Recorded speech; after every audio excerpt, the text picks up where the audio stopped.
Le marché de l'immobilier d'entreprise de l'agglomération nîmoise se porte bien. Après une baisse connue de tous en 2008-2009, l'immobilier des professionnels redémarre en 2010. Les spécialistes restent positifs.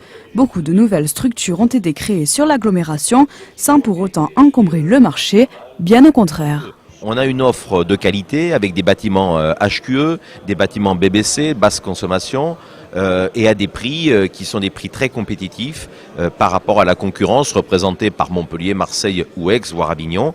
Donc je crois qu'aujourd'hui, cette offre me paraît être en adéquation avec la demande.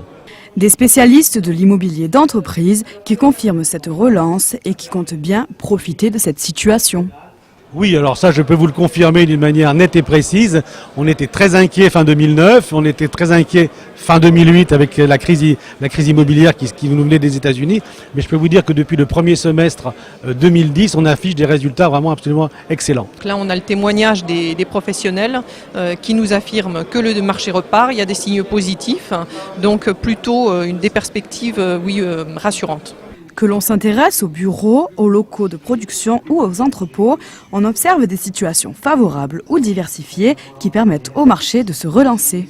Si on continue comme ça le reste de l'année, sur les principaux immeubles qui sont en périphérie, il n'y aura plus de stock disponible, effectivement. Donc c'est pour ça que j'encourage les investisseurs à y aller et à lancer de nouveaux programmes pour qu'on puisse dans 24 mois ou 36 mois répondre à la demande des nouveaux utilisateurs. Nîmes a des qualités, Nîmes a des compétences, Nîmes a des attraits. Et rien qu'avec ces attraits-là, on doit être aujourd'hui capable effectivement de répondre à la demande. On ne va pas se comparer aux autres. Et si on doit se comparer aux autres, c'est pas pour savoir qui est meilleur, c'est pour créer des complémentarités entre les villes et notamment avec Montpellier.